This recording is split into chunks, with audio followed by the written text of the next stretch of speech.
remember. What else did we put on our shopping list?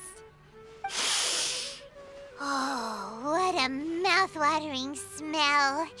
Paimon would know the aroma of biryani anywhere. Let's go get some. We can still add it to the list.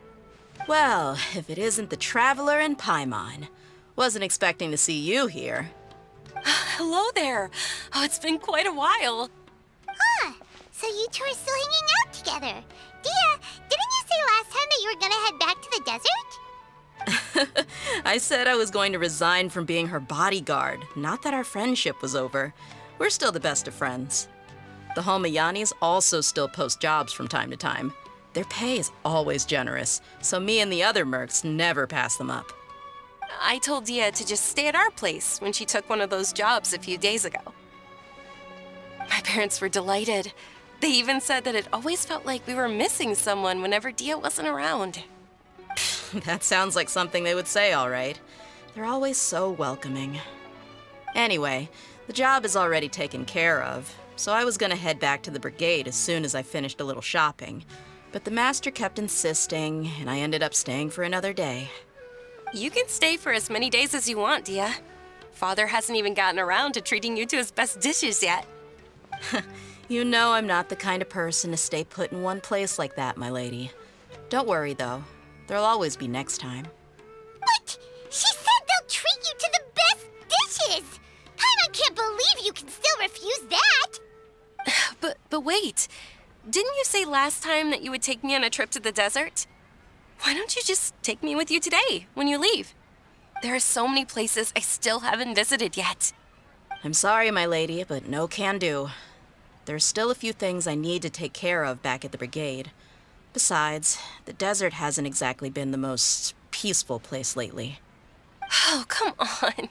Not this again. That's also what you said last time and the time before that. I know, I'm sorry. Just give me some more time, and I promise I'll plan the best trip ever for you. All right, fine. To be perfectly honest, it's not that I wanted to go, it's more like I feel like something is off about you lately. Ever since you first set foot on the estate a few days ago, you've been acting anxious and even paranoid. Have you been delaying our trip because you've run into some kind of trouble? Nah, are you kidding? You're worrying too much. Would you swear on that? Friends shouldn't lie to each other, you know. I wouldn't pry any further if you're willing to swear on what you just said. But if something really is bothering you, then just tell me. You know I'll help you however I can. Oh, looks like Dunyarzad was onto something. You're too perceptive, my lady. Seems I can't hide anything from you.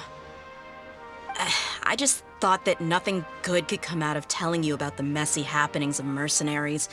Knowing too much only leads to more trouble. Mercenary life is a dog-eat-dog world where Mora reigns supreme.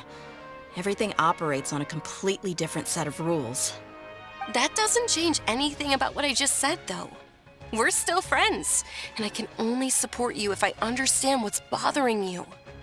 My lady, you're not gonna stop until you drag it out of me, are ya?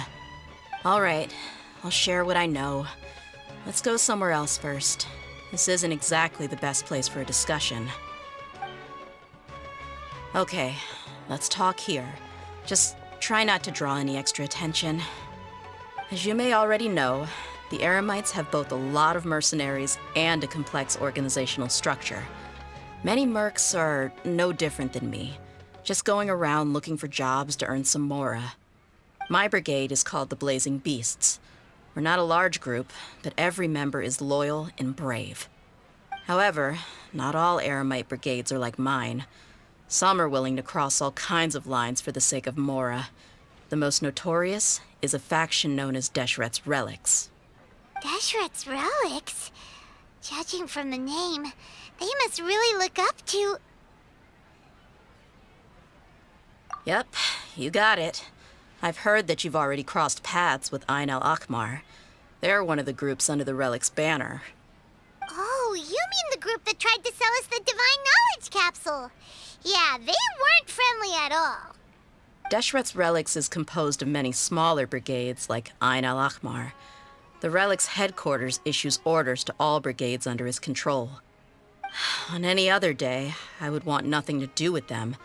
Unfortunately, though, the brigade that's stirring up trouble now is none other than Dakan al-Ahmar. Dakan? I think it means beard or something. Believe me, it's a really stupid name.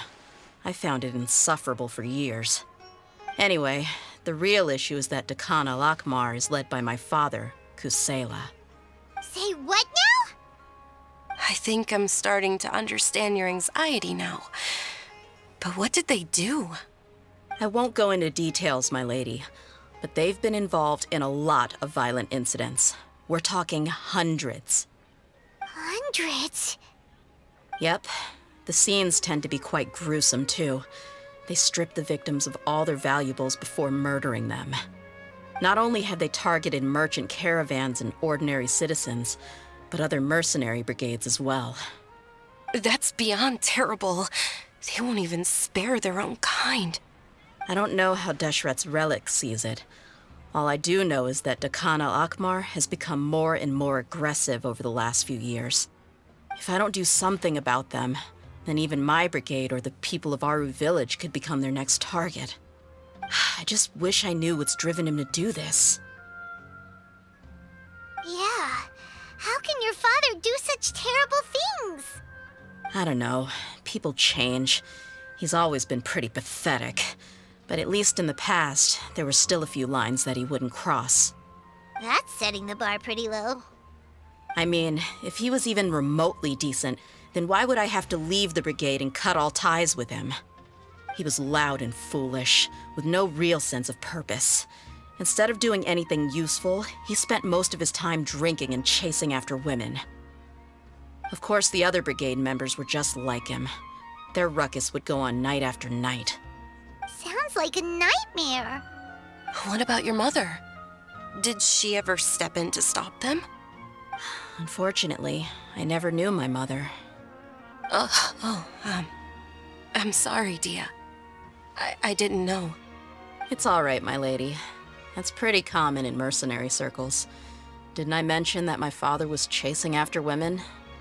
I was the result of one of those encounters with some random person. He told me that he wasn't sure who my mother was. And in any case, she never came to see me. He'd say, "You'll be fine as long as you remember to stick with Dad." But even then, he left most of the parenting to the brigade.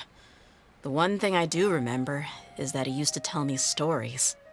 But the problem was that he had terrible taste. He only knew a few stories, and even those tended to be pretty stale. They were tales of desert warriors defeating dragons in the forest, or stories of mercenaries rescuing princesses from rebel armies. Sounds like your typical fairy tales. More or less, yeah. They were interesting maybe the first or second time around, but after about 20 repeats, they started to get a little dull. He seemed to think those stories were the best things ever, though. He was so into them that he'd call the whole brigade over and make them perform the whole thing as a play. Even the toys he gave me would all be story props. I'd get helmets, shields, and toy swords. It was only much later when I realized that the shows were more for him than they ever were for me. What an interesting guy. Yeah, I've always found him pretty childish, but that was something I could just shrug off. I had no reason to despise him. Until I grew up and learned the true face of Deshret's Relics for myself. Looting, blackmail, violence, and fraud. They not only accepted such heinous acts, they would even openly boast about them. No one in the brigade was any kind of hero.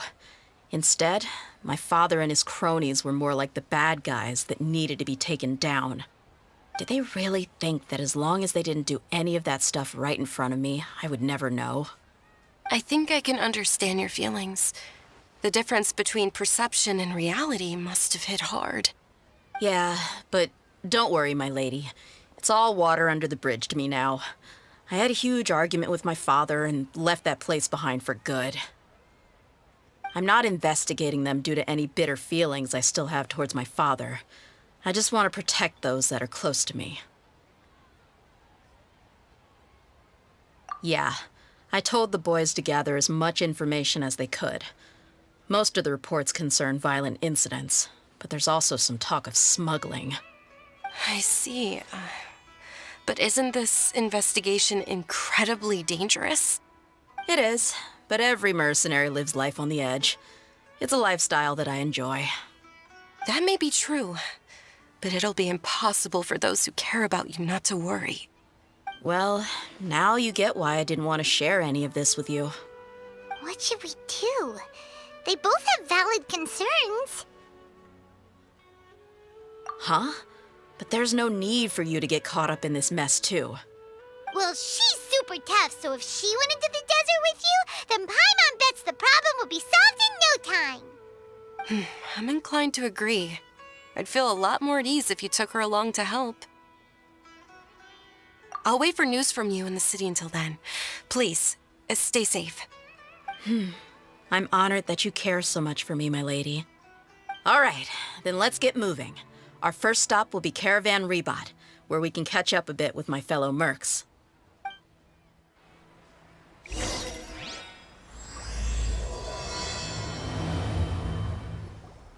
Hey, Dehya, you're back. Are these two friends of yours? Likewise. There's no need to be so formal with us. We're a pretty casual crew. Anyway, since we've got a newcomer, let me fill you in on what the Khan al-Ahmar's been up to lately. They've become extremely aggressive. Apparently, even their own now have become acceptable targets. They even attack other relics brigades, just the same as any other mercenary brigade. Even the most ferocious beasts still protect their own. But it sounds like they've thrown that straight to the wind. That's right. Once they've collected enough loot off the other mercenaries, they sell it off to a different brigade, or turn to merchants on the black market. A portion of their profits is immediately exchanged for more food and weaponry to be used in their next violent operation. That's terrible! Yeah, and it really makes you wonder why they're so desperate for Mora. A few days ago, Isham and I trailed them for a while, and even disguised ourselves as merchants to conduct trade with them. We were able to learn a few things from the exchange. Rather than saying they're out to plunder and hoard Mora, it'd probably be more accurate to say that they're experiencing an internal power struggle. Wait, a power struggle? You heard me right. The vast majority of their victims are mercenaries from the other brigades of Deshret's relics. If their only goal was Mora, they could have gone after anybody. The targeted nature of their attacks points to a power struggle between the different brigades within the relics. That's the only plausible explanation we have. Unfortunately, we weren't able to find out anything more specific. It seems they're also trying to keep things under wraps. Oh, one last thing we discovered was that over the past few years, as the Khan al-Ahmar became more and more active, Deshret's relics as a whole became a lot weaker.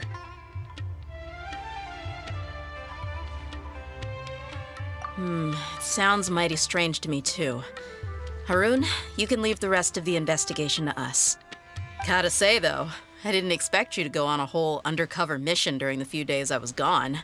Sounds like you were really putting your necks on the line, no? Nah, it was nothing. We're just as concerned about the situation as you are. The Khan al-Ahmar is your father's crew, after all. What he said. Besides, Dehya, haven't you done more dangerous things than all of us combined? What we did is nothing compared to your experiences. Yeah. And while they went to talk with Khan al-Ahmar, I took a look at the last camp they attacked. Any survivors of the attack were already long gone. There was nothing of value left in the camp. Ah, Hisham and Khalaf. You're here too. We rushed over as soon as we saw you come into Caravan Rebot. Although this new friend of yours looks a little green behind the ears, I'm sensing a special vibe from her. Now that we know you'll have a capable partner with you, we can also rest easy. Hey, what about Paimon? Feel anything special? Oh, you're also planning to tag along with them? Of course! Paimon is the traveler's most important guide. Wherever she goes, Paimon will follow. Oh, in that case, Then you'd better take care of her too, Dehya. Don't underestimate Paimon! Don't worry about her. She may look tiny and helpless, but she's been through just as many battles as the Traveler here. Even if she had only survived on sheer luck, then that alone would still make her quite formidable. I had no idea. I guess I shouldn't judge by appearances. Oh, one other thing, Dehya. When you're free, why don't you update the deputy about your upcoming schedule? We held another recruitment event a few days ago, but everyone only came to see the Flame Main. You weren't around at the time, so people were pretty disappointed to only find our crew of rough, unkempt guys. The deputy put a lot of effort into the event, but it was basically for nothing. Only a few people chose to stay, and that really got to him. Sorry to hear that. I'll be sure to bring him some great liquor next time. I left in a hurry and I couldn't make it back in time for the event. Gotta admit, I can understand their disappointment, though. You're our brigade's main selling point, after all. Now, if only the deputy could figure out a way to bring a few more smoking hot members into our ranks. Keep dreaming. Remember the last time I invited a couple gals into the brigade? You all just froze up with your mouths gaping like a bunch of scarecrows. The awkward silence and weird expressions left quite the impression on them. They were originally interested in joining us, but after that, they both told me they were too uncomfortable to stick around. Hey, didn't we agree to never bring that up again? Huh? Wait, are you serious? Why have I never heard about this? I don't think you were part of the brigade yet. Are you kidding me? I missed a once-in-a-lifetime moment like that and you weren't even gonna tell me? All right. We can tell you about it later. Now's not the time. Hey, don't you try to change the subject. You and Hisham get your butts over here and tell me everything right now. Are they always like this? More or less. There aren't many rules or graces when it comes to mercenaries. We're used to just speaking our minds. If someone starts getting under your skin, you just yell right back at them. And if that doesn't put an end to it, then you just challenge them to a fight. But we also don't tend to take many things too seriously. Being direct and getting it all out of your system as soon as things come up is better than keeping everything bottled up, never talking about it. That's also why I never spare their feelings when I talk to them. If I want to laugh, I'll laugh. If I'm angry, then I'll unload on them. It's hard to stop once you get used to it. Though, I can never do that when I'm with the Homayanis. Hey, knuckleheads! Can you at least tell me the rest of the intel before you go back to your bickering? Yeah, you hear her, Holof? Told you we gotta focus on the investigation first. I drew up a map. Right here is the spot. There you'll find the merchant caravan responsible for getting rid of Dehya Flashback's looted goods. All you gotta do is wait and ambush them in the evening. They'll have no idea what hit them. Perfect. Thanks for that. Be sure to pass my regards to everyone else in the brigade as well. Will do. You stay safe, Dehya. This should be the place. Let's find a spot to hide and bide our time. It's gonna come down to a fight one way or another, so let's all be careful. No need to worry. She knows her way around a fight. I'm not worried about that. What I meant is that we probably shouldn't go too hard on the enemy. After all, we still need to get information out of them.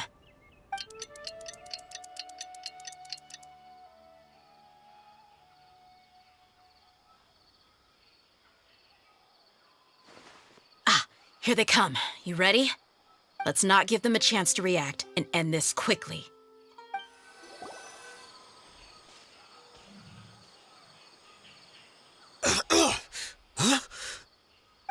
You're the Flame Main.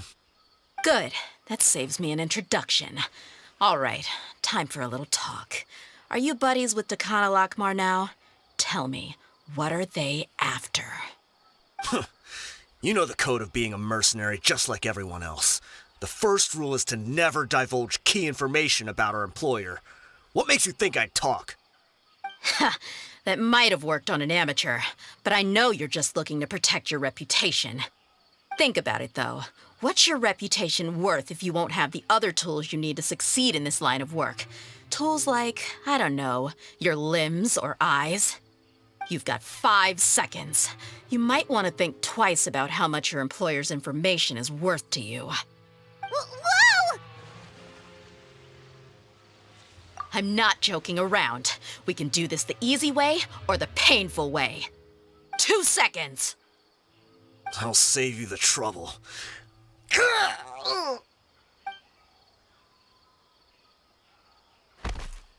Huh? Are you crazy? He tried to bite off his own tongue. Quick, search the area for any first aid supplies. I definitely didn't expect him to go that far. Thankfully, the wound wasn't too deep, and he just passed out from the pain. But why would he be so extreme? I just wanted to test his mettle. You can get a lot of mercenaries to talk just by threatening them. I didn't expect him to be willing to go through so much pain just to deny us some intel. Well, he's out cold for now. We could wait for him to wake up, but maybe it's not a good idea to interrogate him any further. What should we do? Yeah, don't worry about it. It'll be a waste of time to interrogate him again after that. He might just hurt himself again if we start asking. There are lots of goods around here. Let's search the area. Maybe we'll be able to find something. I'm really sorry.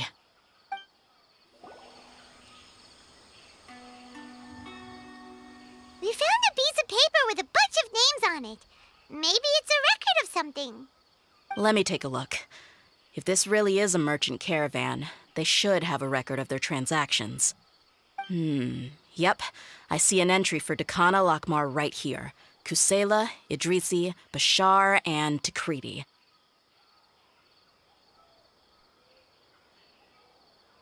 All familiar names. Dakana Lakmar has been trading for a hefty supply of food, weapons, and medicine. It seems that in the past, they used to receive some canned knowledge as well. This caravan is just one link in their logistics chain. Once in the rainforest, the caravan will exchange the looted goods for Mora, and the funds will then be passed to a specific person. That person will then pack the caravan full of necessary goods, which will then be brought right back to Dakana Lakmar. Wait, why is there no Mora value recorded for the final transaction? No value? Yeah, every transaction before the last one was marked with an exact amount of Mora, but the final one, where they paid for everything to be brought back to the desert, was simply marked as delivered. Perhaps, but they couldn't have known how much they would make off selling the loot. Do they not care about profit margins at all?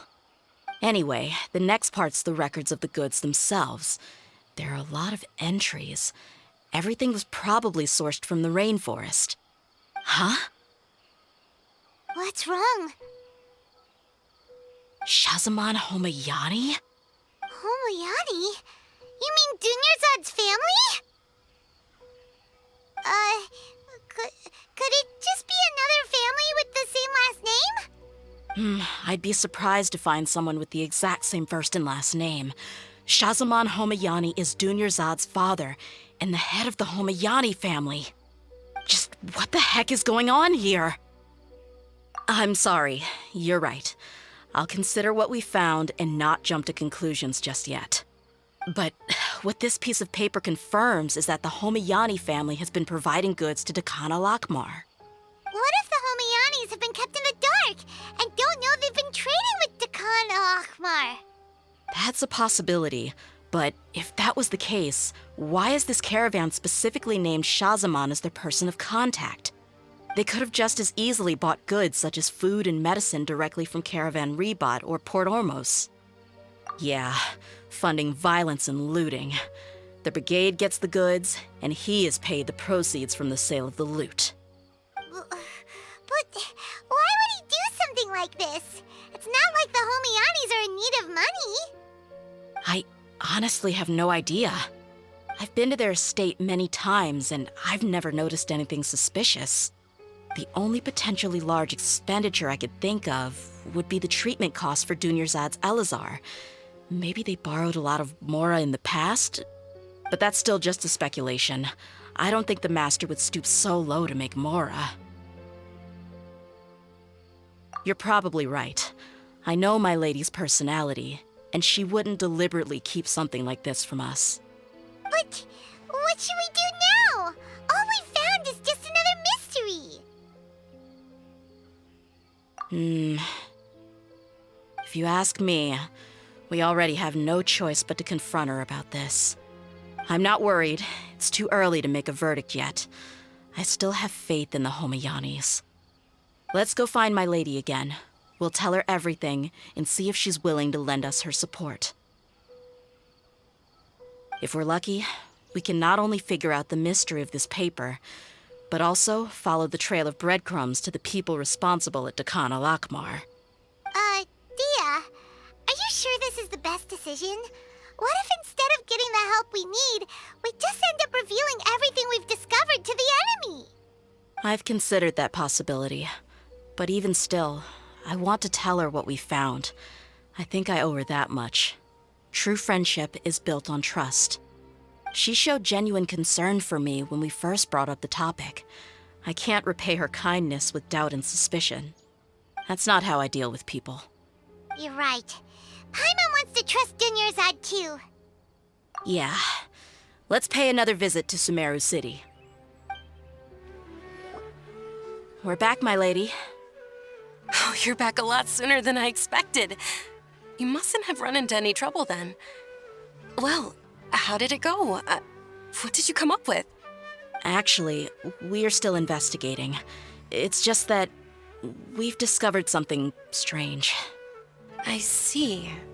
The clues you found have led you back here, in the city? Something like that. Yeah. You all look a little dispirited. Whatever you found must not have been very encouraging after all. Why don't you discuss it with me? Maybe I'll be able to say something to cheer you up? It's okay, my lady. It's not so much about me being upset with my father or anything like that. How should I put this? So something is wrong.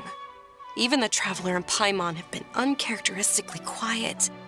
On any other day, Paimon would have already waved to me with a smile and shouted, "Dunyarzad, we're back!" So tell me, what happened? Well? My lady, please prepare yourself for what we're going to tell you next. It concerns the Master. The Master? You mean my father? Okay, I understand. Don't worry about me. I'll listen as attentively as I can. My father has been supplying goods to Dakan al-Akmar? Yeah, it makes as little sense to us as it does to you. I've never doubted the Master's integrity, so I'm having a real hard time rationalizing how he could ever support an infamous brigade like them. Maybe he's not actually aware of the full story and just stumbled into the deal by accident. I can't help but agree with the Traveler. Huh? You mean you feel the same way, Dunyarzad? Thank you for sharing all this information with me. Since you've told me everything you know, I should also tell you about some doubts that I've been harboring for quite a while. In the past, I thought that my father hired a bodyguard for me so that I wouldn't run away and get lost. However, there are plenty of capable mercenaries in the Corps of 30. Why did my father go out of his way to hire Dehya? About that. Well, the Homayanis really needed bodyguards, so they reached out to the Blazing Beasts. Later, the Master told me that I was one of the best mercenaries he'd ever seen, and that I should stick around to become one of his bodyguards. He offered me a pile of Mora, so I just signed on. Well, but that didn't really answer my question. Just think about it. Why did my father specifically reach out to the Blazing Beasts? Maybe the Corps of 30 just didn't have anyone available, or maybe someone recommended us. I've never given it too much thought. I think I get what you're saying. You'd think none of this was a coincidence. Precisely. At first glance, nothing seems strange or out of place. But there are many parts of the story that don't actually make any sense. If my father had always been in contact with Dehya al-Akmar, then it would make sense for him to bring Dehya into our house. You mean the goal all along was to get Dehya to be your bodyguard? No, that's too much of a stretch. I cut all ties with my father a long time ago. He has no control over my life anymore. But that still doesn't rule out the possibility that your father has still been trying to influence your life without you knowing. So, the Master was not likely an innocent victim in all of this? Sorry we put all this on you so suddenly, Dunyarzad. It's okay, Paimon. I should actually be thanking you. Regardless of his reasons, if my father has truly been funding a violent group of mercenaries, then it's my duty to bring him back to reason. But is that really the right thing to do? My father has committed many atrocities and deserves all the punishment that he has coming to him. I have zero sympathy for him. You may call me an ungrateful child, but my feelings will remain the same. However, the Homayani family has treated me with nothing but generosity and kindness. If we decide to investigate this further, we could end up implicating the entire Homayani family. I would be biting the hand that's fed me over all these years. Dehya. It's all right, Dehya. If anyone were to ask, you could always just say that I'm the one who instructed you to get to the bottom of this. You don't have to do that, my lady. I'm not conflicted because I'm afraid of taking responsibility. Besides, you're the one we should all be worried about right now. Hey, it's still too early to give up hope. What was that thing about friendship again? Right, yeah, trust! You said that yourself, Dehya. Besides, there's no point on getting all riled up before we've confirmed all the facts. Thank you, everyone. That makes a lot of sense. I guess I should always remember the trust that I've placed in people. In which case, my lady, could you ask the Master to come out and have a chat with us? Sure thing. I also hope he'll be able to give us a logical explanation. Let's meet at the usual place then. Usual place? Ah, right. Thank you for coming, sir. Please allow me to introduce these two. This is the Traveler, and next to her is her travel companion, Paimon. Ah, yes, my daughter has mentioned them from time to time. It's a privilege to finally meet them in person. But we may skip all the pleasantries for now. What is the important matter you wish to discuss with me today? Well, we wanted to bring this transaction record to your attention. There's something on this record that we're all pretty curious about. So, that's what you found? Huh. Seems like I can't keep everything from you much longer. If you wouldn't mind, we'd like an explanation. Well, it's a long and difficult story.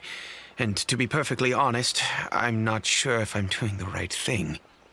What I do know, though, Dehya, is that the truth will bring you no solace. If anything, it will likely cause you a great amount of anguish. Wait, me? Yes, I understand perfectly why you came to see me, and I am touched by your collective commitment to do the right thing. But knowledge always comes at a price, and sometimes, as they say, ignorance is bliss. Your father, Kusela, and I both believed that. Of course, you have the right to seek and learn the truth, but I must warn you. The facts of this matter may reduce everything you've built for yourself into sand, blowing in the wind. If you must proceed, then Kusela's heartfelt efforts will also fade into the wind like a fleeting mirage. His heartfelt efforts? I'm sorry, sir, but I'm not sure I follow. I've made it this far in life without a single drop of my father's support. I have my own ideals and ways of looking at the world, as well as people and causes that I've chosen to cherish and fight for. None of these things have anything to do with him. I came here today to support you as the head of the Homayani family. No warning will change my stance on that. I understand. Then let me tell you a little story. Our family once needed to take a trip to the desert when Dunyarzad was just a baby. Along the way, we were attacked by bandits. They had superior numbers and quickly overpowered our bodyguards. When all seemed lost, a group of passerby Eremites lent us their support. Those Eremites were Kusela's brigade, Dehya al-Ahmar. Kusela's men told me that the attackers were Eremite mercenaries, just like themselves. I was shocked. Why would Dehya al-Ahmar go so far to save us and not spare the fellow Eremites? Kusela was grinning and walked over to play with baby Dunyarzad. She was startled by his unfamiliar face and nearly started crying. Really? I never knew. He said that he had no particular reason to help us. He just took pity on us because he had a daughter about the same age. We started talking about our children, and I sensed that he was a devoted father. To repay his kindness, I hired his brigade to help out at our estate for a time and offered everyone generous remuneration. So, that's what happened. It was many years before I saw him again. I almost didn't recognize him the next time he came knocking on my door. The man I knew to be strong and healthy had been reduced to a shell of himself. He couldn't even walk anymore without his cane. So, what happened to him? He was perfectly fine when I left the brigade. I'm not too sure myself. The only thing that didn't change was his cheery disposition. He said there was absolutely nothing to worry about and that he had gotten into a fight. That was all. He then suddenly asked me if Dunyarzad, now that she had grown, would need a bodyguard of her own. At the time, Dunyarzad was going through a particularly severe bout of her Elazar. There was no need for her to have a bodyguard when she could barely leave the house. But he kept coming back to the topic. Come on, it never hurts to be safe. How do you know a bodyguard won't come in handy one day? I was completely lost at first, until he recommended the Blazing Beasts, and in particular, a mercenary named Dehya. So he was the one who recommended Dehya to you. Indeed. He didn't say it out loud, but it was clear that he saw Deshret's relics as an evil group who would eventually corrupt every member in their ranks. He was already beyond redemption, but he hoped that he would be able to detach his daughter from the vicious world of mercenary life. If Dehya could stay in my house and keep working as a bodyguard, then gradually her affinity for the desert would decrease, and she'd be able to leave her previous life behind. And that's why you offered her such generous compensation? Yes, but not just because of that. From the moment that he asked me for that favor, I also began to see Dehya as my own daughter. And that's also why I tried to persuade you to stay when you asked for permission to leave. I was willing to spend however much it took. Kusela saved my daughter and I all those years ago in the desert. I could never refuse him entrusting his daughter to me. He was always like that, acting like he's oh so smart and self-righteous. Kusela said that he'd reimburse me for a portion of Dehya's fees. I refused to take any mora from him, but he'd always send me funds anyway. Eventually, I just accepted them as a token of his gratitude. And that went on for a while until I received another letter from him a few years ago. The letter contained a request to help him buy food, weapons, medicine, and even explosive materials. Wait! Isn't that around the time that Dehya al-Ahmar started becoming more aggressive? That's right. When I started to hear some nasty rumors, I became wary. I wanted to meet him face to face to discuss things. But by then, he was no longer receptive to my requests to talk. If I had to guess, it's probably because he doesn't want to put Dehya at risk. That thought occurred to me as well. I figured that he probably came to me for help because he had nobody else to turn to. After some deliberation, I decided to send him some food and medicine. I turned down all his requests for explosives and weaponry. I am aware that even such a reduced gesture of support could lead to others coming to harm, but I could not simply reject his plea for help. In the end, it probably was the wrong decision. I plugged my ears to the rumors and just chose a solution that made me feel least guilty about myself. If you can, please tell me where he is now. None of the things he's doing right now make any sense if he's just trying to keep me from getting tangled up in his world. If all he wants to do is steer clear of me, then maybe he shouldn't have brought me into this world in the first place. Oh no. Dehya, please don't feel that way. I'm just angry because I can't wrap my head around any of his actions. Another way? I don't know. I knew him, and he was nothing more than a childish brute. I can't understand what's going through his head. But I guess you do have a point. We haven't uncovered the whole truth yet. We still need to figure out his exact actions and reasoning for these last few years. I'll do my best to help. Of course, anything between the two of you would need to be resolved between you and him alone. I don't know Kusela's exact whereabouts. Outside of supplying his brigade with some goods, I tried my best to avoid getting involved any further with him. However, there's a man on the list named Jawed. He used to be a mercenary in the desert and is now a member of the Corps of 30. He's responsible for supplying weapons and liaising with the Dakan al-Akhmar's merchant caravan. I think he should know Kusela's whereabouts. I've heard that he likes to have a few drinks alone and enjoy the cool wind at night outside the tavern. Maybe you'll be able to find him there. Understood. Thank you, sir. Then I guess this is bye for now, unless... I'll stay and be with my father here. To be honest, I'm still a little dazed and haven't finished processing everything quite yet. My father has indeed done something wrong, but if I think about it, I'm also not sure if there was a right way to handle this problem. I feel like our only course of action is to turn everything we know over to the Corps of 30 and let them render judgment. Yes. I am prepared to accept whatever verdict they choose. It's time to face my mistakes. Huh? Who are you guys? I know what you've been up to. Smuggling weapons to violent brigades in the desert while working for the Corps? Pretty bold, if you ask me. Shh! Keep your voice down. How do you know all that? Come with me. We should take this elsewhere. I'll be happy to talk things over once we're somewhere private.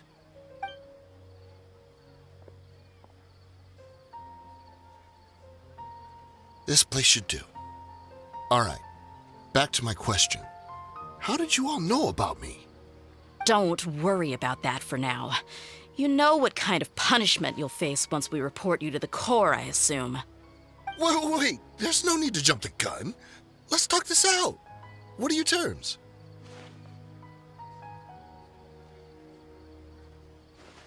So what's in it for you anyway, Mora?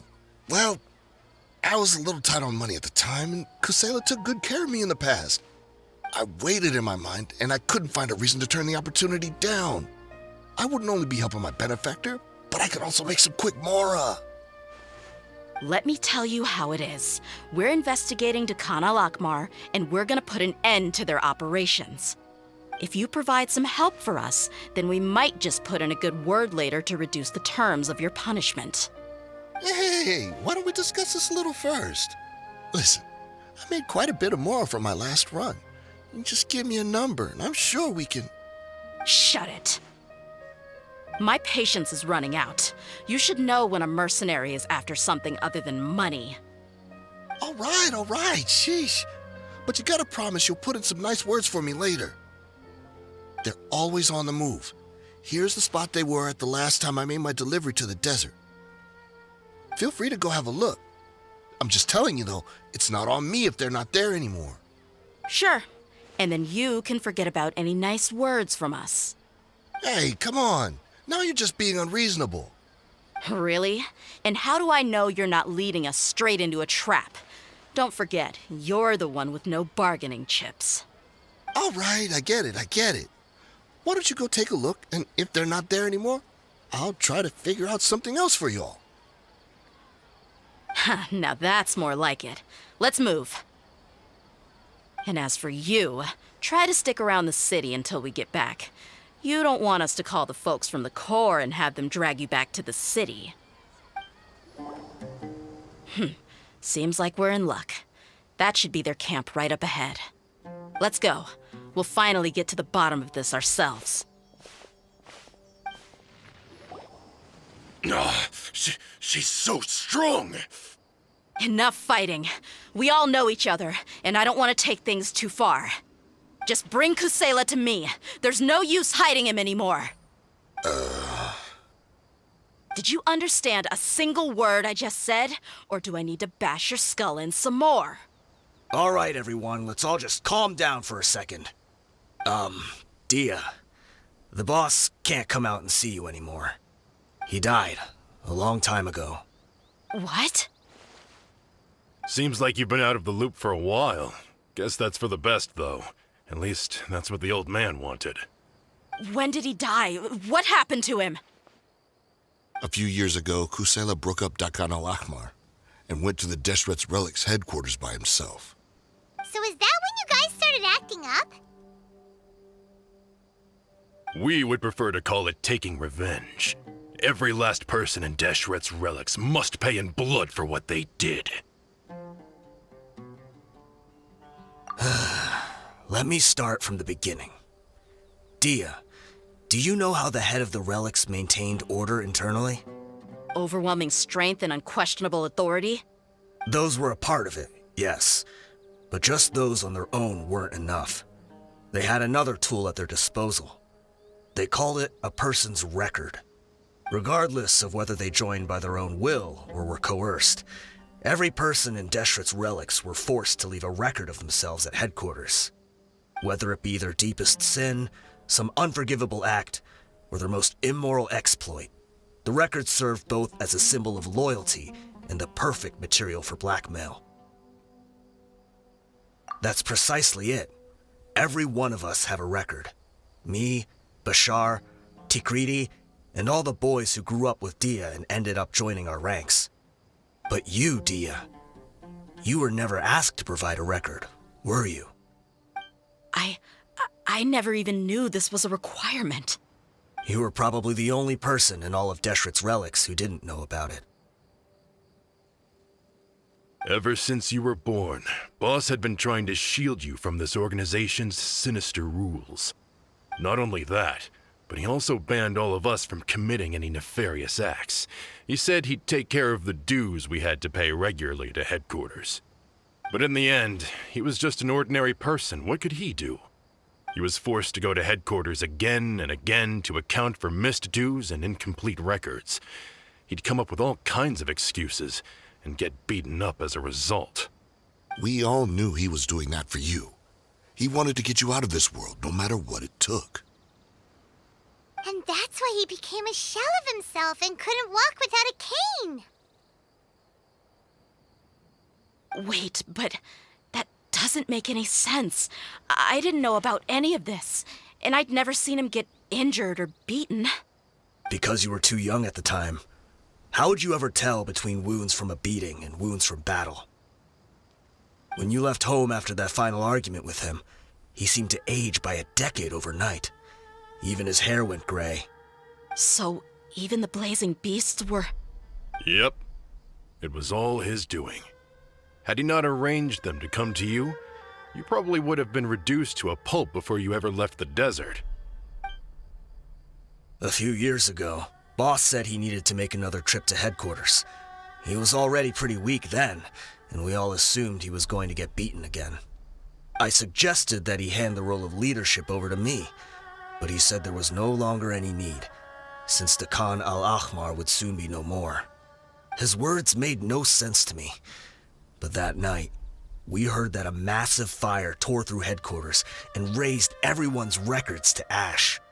Everyone gained their freedom that night. Many members fled, not just from our ranks, but from the other brigades as well. But how could we leave with a clear conscience? All of us who knew exactly what had happened. The boss can't have just died for nothing. Those heartless jerks at headquarters took him from us.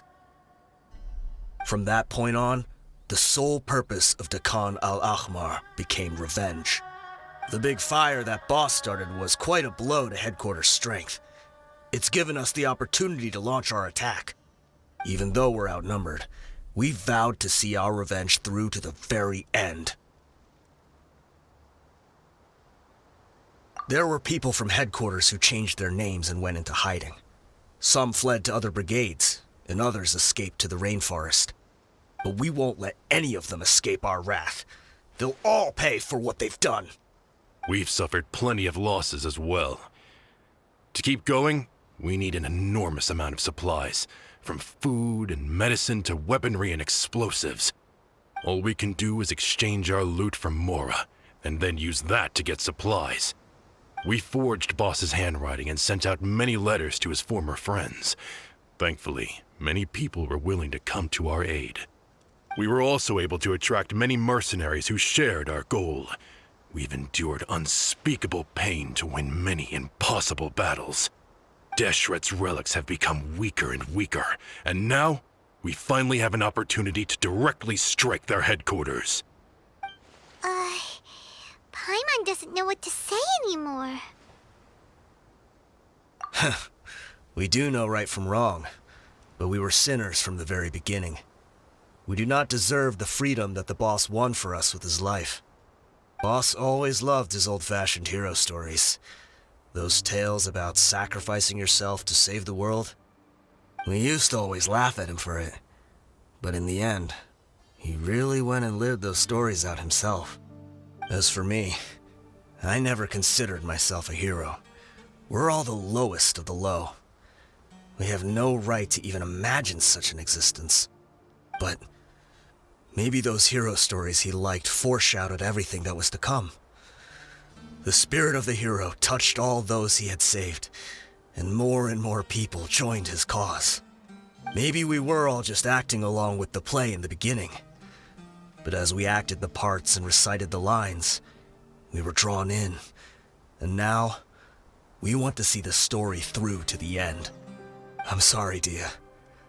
I know you always found us insufferable ever since you were young. Just think of this as a madman ranting. I'll go with you. Huh? Dehya? You wanna go with them? I grew up with these guys, and I know they're not bad people.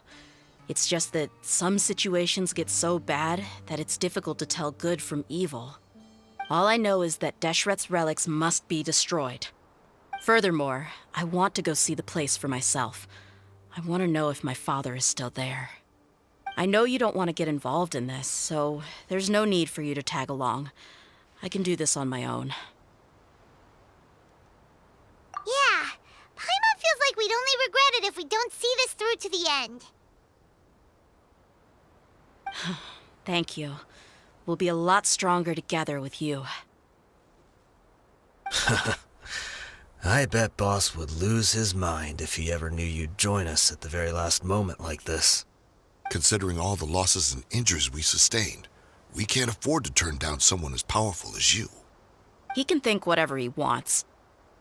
But the fact is, I owe him this much. Wow. Paimon didn't expect it to look like this on the inside. They should all be holed up in here. Don't know how many people they've got left, though.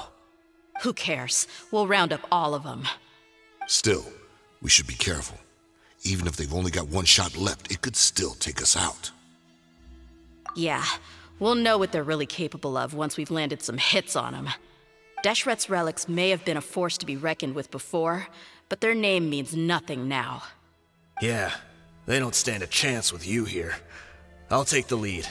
I've been here once before. This way, follow me! We're almost there.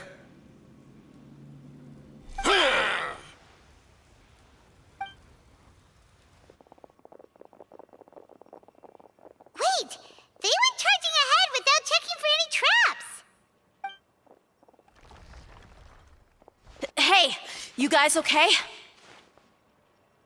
It seems like we just got trapped in here. Don't think we triggered anything else. Watch out, the enemy's coming from ahead! Well, now that things have come to this, seems we'll have to fight our way through.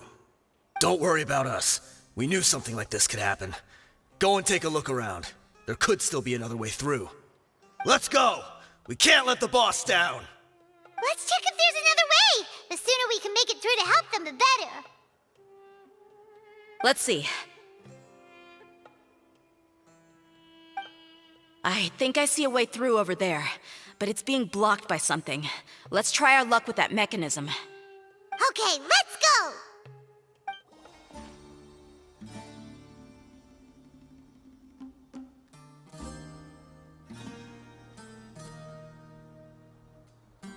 I wasn't expecting anyone to make it through from the other side. But as a desert dweller, I suppose we should be used to our folks defying all expectations. Don't waste your breath. You have nowhere to run. Run? Had I wanted to run, I would have fled 1,000 times already. I witnessed the golden age of Deshret's relics. Even if I could leave this place behind, all that awaits me now are endless days of humiliation and ruin. Even now, my brothers and I still believe in one thing. The greatest should never live to remember their fall. So you want to go out in a blaze of glory? Let us draw our weapons! We will show them the true power King Deshret bestowed upon his followers. They are but two, while we hold within ourselves the entirety of the relic's glory. The commander has finally fallen. But they're still coming at us! This place is like a gladiator's ring. They just keep coming no matter how many we beat! Yes, keep fighting! There's no need to fear, and no need to back down! This is our last stand! When the next wave comes, try to draw away their attacks. I'm going to see if I can take out that high platform.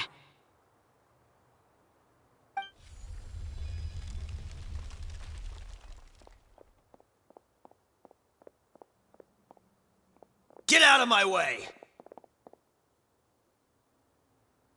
Come and face me, Michel!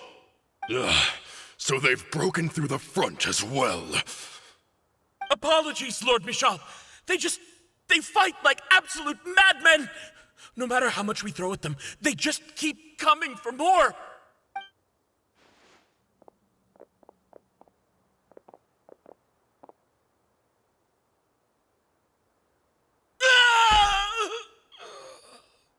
So, it would seem like this is the end. Time to pay for everything you've done, Michel. You think I would give you that opportunity? I will be buried in the sand alongside all the rest of our fading glory.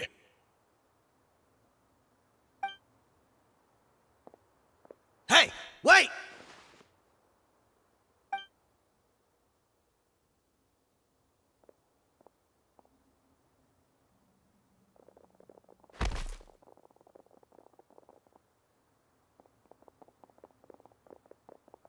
We were too late. It's over. There's no more need to fight. But if you're still going to cling on to your so-called mercenaries' pride, then I'll give you all a good beating as well.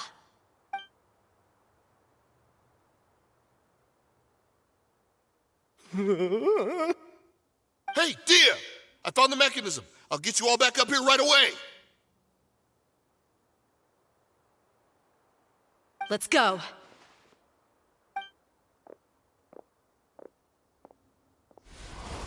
Who are you filthy rats? And why are you always pestering us? You call yourself a member of the infamous Deshret's relics, and you still can't even tell who's made it all the way to your headquarters? Who knows what intent a bunch of rats may have? We try to catch a couple, and you all just show up on the other side instead. How are we supposed to figure out what you're after? Hey, have you ever heard of a man by the name of Kusela? Why would I know? It's not like I'm in charge or anything. This is your last chance to talk. Hey, I said I don't know anything. I'm just an average member here. I'm telling the truth. If you're here to find someone, why don't you look through the records yourselves? Who can remember every name and face with so many people coming in and out every day? The irony. His life became a light for so many, yet to others, it wasn't even worth remembering. Where's the records room? Answer me! It's right over there. All the files are in there. You can go through them as much as you want. It's not like any of them still matter anyway. I mean the old records room. The old records room? You mean the one that got burned down? Kusela. Ah, yeah, I remember him now. The guy who could hardly walk. Watch your mouth. That's our boss you're talking about. He was definitely faking it. We all let our guard down as soon as we saw him come hobbling in. But in the short time it supposedly took him to take a dump, he'd already gotten away and started a fire in the records room. He couldn't have possibly outrun us if he wasn't a fraud. And after that, Deshret's relics fell into complete disarray. Stop wasting our time. Every one of us here is perfectly aware of what he had done. Tell me, where is the old records room? It's just over there. Go see it for yourself if it means that much to you. There's nothing left in there but ashes. No human could ever survive that kind of inferno. Bashar, Tikriti, let's go. We'll leave the others here to guard these guys. Spare them no mercy if they try anything.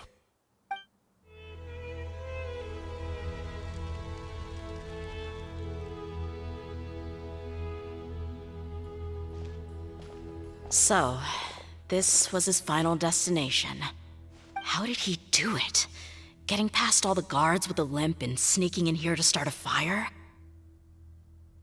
If he was nimble enough to do that, then he must have been able to get out of here after starting the fire, right? Dehya. I'm sorry. I know it's just wishful thinking. Let's look around. Maybe we can find something that's been left behind.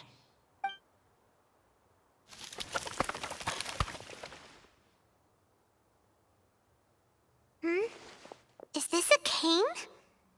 It must be the one that Dehya's father used. Kusela. Thanks for everything, boss. We're fortunate to somehow find that cane after that fire.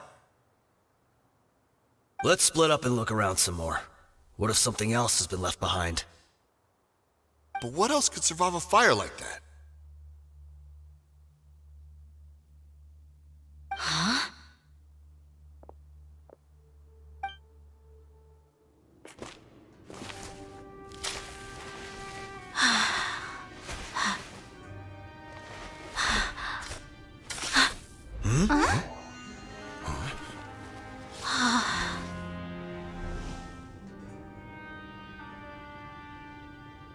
Thought so. Wait! Isn't that the toy sword you played with as a child?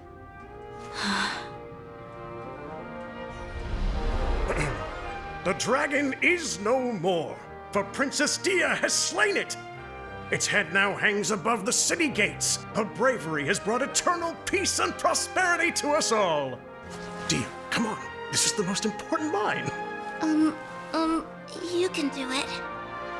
But Dehya, you defeated the dragon. Everyone's waiting for your speech. Still too shy, huh? All right, I'll do it. I hereby proclaim our victory. Evil shall plague us no more.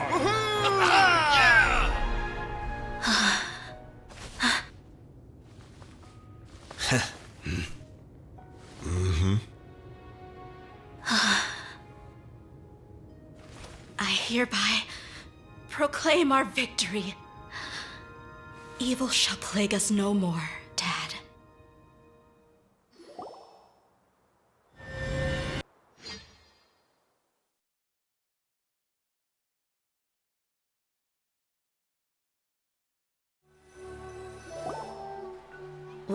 What's this? Don't you remember? You asked asked Paimon what she would do if she were to wake up tomorrow with loads of money. And Paimon said that she would get boatloads of tasty snacks. You looked super confused at the time, but said it was an adorable thing to say. These opportunities don't come by often. So today, Paimon's gonna treat you to a special crash course on Paimon's life philosophy. Hey, come on! Paimon's not that stingy. Anyway, the point is that you should eat to your heart's content. You'll feel better for sure once you've gotten something in your tummy. Dunyarzad will also be here shortly. She's already heard that we're back. Aw, thanks, you two. Honestly, this is very unlike me. I just had a lot on my mind on our way back, so I didn't know what to say. My chest was filled with all kinds of intense emotions. They just shook me even more than all the feelings we've shared during our previous adventures. But when everything came to an end, those emotions also vanished without a trace, and I was left feeling more empty than ever before. It was as if I'd lost the thing that was most important to me. Yeah, you're right. To many mercenaries, Mora is the most important thing in the world. But perhaps to us, it's the most worthless thing of all. Idrisi and the others all used to say that they would quit if there was no Mora to be had. But when it came to avenging my father, there was no Mora to be made anywhere. My reality shattered when I found out that the father who always told me hero stories was in fact a bad guy. But look at me now. Am I any different? Despite all my promises about never forgiving him and never trying to understand him, I still went to such lengths to find out the truth and nearly even shed tears for his sake. We're hypocrites, all of us. Yeah, you're right. It's just a pity that we often only recognize our true feelings after it's already too late. You're back! Are all of you all right? Ah, there she is. Yeah. Many people from the Corps of 30 came over, and I just wrapped up everything with my dad. All I can do now is wait for their verdict. Huh? Dehya, you're looking quite down again. Paimon will explain. A lot happened while we were gone.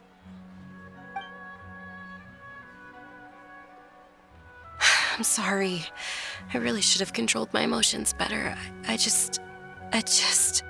It's all right, my lady. You were hurt by all of this as well. Truth be told, I'm starting to feel a little guilty watching you cry like this. But Dehya, oh, your pain must be even worse. You shouldn't need to comfort me. Hey, don't worry about me. If anything, this whole thing has finally shown me the difference between illusion and reality. My father probably thought that people could settle into new lives as long as they moved to a new environment. That thought has even crossed my mind a few times. It's like saying, what's wrong with adapting to a new life? However, there was always something deep within my mind that refused to accept it. This impulse brought me great turmoil, and even made me feel ashamed for turning my back on your father's kindness. But now that I consider it again, it all makes sense. The desert sands are a part of who I am, and I will never be able to lead a peaceful existence. I understand how you feel. That doesn't mean I won't be making any changes to my life, though. As an example, I'm now thinking about taking on some small odd jobs. It's just like Idrisi said. I also want to catch up to my father and become a character in his play. Even if the ending of the story may be childish and ridiculous, it won't really matter. Isn't that neat, though? Oh, you'll be a whole new kind of mercenary, one that's not out for Mora. Why don't we go for a change of scenery once we finish eating? What about stopping by the Grand Bazaar again? Right. You said you wanted to get a rug for your family. We'll come along too. I can't thank you enough for taking care of me this entire time. Oh, this rug here is quite something. The craftsmanship is exquisite, and the fabric is also of high quality. Ah, here you are. Finally, I found you. Hey! Aren't you that mercenary who bit his tongue? You can still talk? Wait, are you here to take revenge on us? What are you talking about? Do I look like I could take you all in a fight? I just came here to give you something. I'll be on my way to give myself up to the Corps after this. Once I woke up, I hurried to the Khan al-Ahmar's camp, hoping to alert them to your presence. But when I got there, I found no one except the members who were still too injured to move. Ah, so you probably got there after us.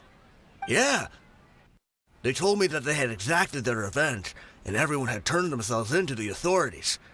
Even that last camp was not going to last for much longer. I had joined the cause to repay an old favor from Kusela. Now that everyone's already turned themselves in, I might as well do the same.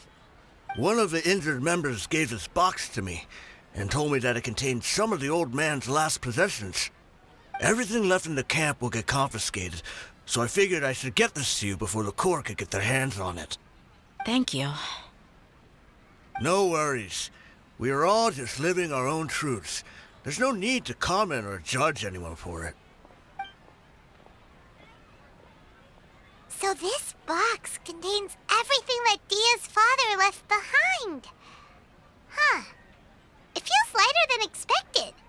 Well, back in the day, the first thing he did with any Mora was spend it on things like drinks and meat. But let's see what's inside. What's this? It's just a bunch of junk. It kinda stinks. Perhaps it's just been left unopened for too long. A handwritten copy of a storybook. The paper's already yellowed, and it looks like it's about to fall apart. It was against the Academia's rules to possess books for personal use. If he was going to break that rule, he could have at least copied something useful. That probably means this was really important to him. And here are a few bags of children's snacks. The packaging's completely deteriorated. Maybe that's where the smell was coming from. Did he get those for you? Yeah, but here's the thing, though. Even when I was a child, I was never a fan of these kinds of snacks. He'd always say that he got them for me, but in the end, he always ate more than I ever did. Who even leaves snacks in a box like this anyway? Isn't that just common sense? Forget it. Let me see what else is in here. A razor, some buttons, some round iron tiles, a wooden toy puppet, a wool scarf, which from the looks of it probably belonged to a woman, and a hair clip? Why are these things here? I'm suddenly feeling a little scared. I'm sorry, my lady, but this is just the kind of man he was. He probably saw this box as some kind of personal trash heap and dumped any and everything in there. 2 empty liquor bottles. Tell me, you guys, are these the kinds of things that a normal person would leave behind? Huh? There's something in the bottle! Oh, you're right. All right, I got it out. It seems to be a piece of paper with some writing on it. The bottom part's all damaged from moisture, though. Let's hope the writing didn't smudge. I was suddenly seized with an urge to write a letter after finishing this bottle. I just folded it up and left it in the bottle, though. If I end up forgetting about it, it won't really matter. To Dehya. It's a letter for me? It's all right. I'll just read it out. If he went to the trouble of writing a letter, there must have been some important things that he wanted to say. Or at least record down. My condition's becoming worse and worse. Can't even walk without a cane anymore, much less go out and have fun. Guess I don't have many days left. If you're reading this letter, then I suppose I'm already long gone. You were adorable as a baby. Everyone loved you. And regardless of whether you were crying or laughing, everyone enjoyed having you in the group. But once you grew a bit older, you were no longer nearly as happy or cute. It's probably Idrisi's fault. He was never up to any good. Can you believe this guy? He can point the finger at himself. Anyway, back to the point. To summarize, I'm writing this so you would know not to feel sad for me, even if you end up finding out the truth. The reason being that I was never your father to begin with. Wait, what? Surely, he must be joking, right? I don't know. I was quite formidable when I was young, and 100 times cooler than some so-called flame main. Really felt like the whole world was under my feet. With just a teeny tiny bit of effort, I felt I could rule over the entire desert. But as fate would have it, I went out into the desert for a drink one day and discovered a baby in the sands. It was you. You were just lying there, small and helpless. You were so tiny that if the wind blew for just a little while longer, you would have been buried forever. But your cries were so loud they made my head hurt. Now that I think of it, you really were a bundle of energy. Sounds like he's serious. I told Idrisi and the others that I had slipped up with a woman while out and about. None of them even doubted me. I'm sorry that I had to lie to them for so long, but I really had no other choice. I was their most esteemed leader, after all. It's not like I could just tell them that I suddenly wanted to play at being a father. At this rate, I'll puke up all the liquor I just drank from this bottle. Anyway, Dehya, you possess the kind of freedom and kindness that we could only dream of. As far as how you should live your life, that'll be up to you to decide. That's the end of the letter. In the end, he was still thinking of me as a little child. I suppose, or I would have suffocated under the sand a long time ago. He was a good father to you. The fact that he wasn't a blood relative doesn't change that. Yeah, it's just a pity that we had to learn the truth of everything like this. Do you already have some ideas about the decision that he wanted you to make? I do. If he first found me alone in the sands, then I want to try my hand at finding the person who abandoned me. I just have one wish. To tell them a story. That there once existed a childish and foolish jerk with a heart of gold. And that only under his care was I able to grow and mature into the person I am today. If you end up finding any leads, can you share them with us? We go on adventures all the time. Maybe we'll be able to find some information for you. Sure, I appreciate it. I wasn't expecting you to be so enthusiastic. I'll help too. Thank you. All of you. Thank you so much. My life has certainly had its twists and turns, but I've always considered myself lucky. Because no matter where I've gone, I've always been surrounded by incredible kindness.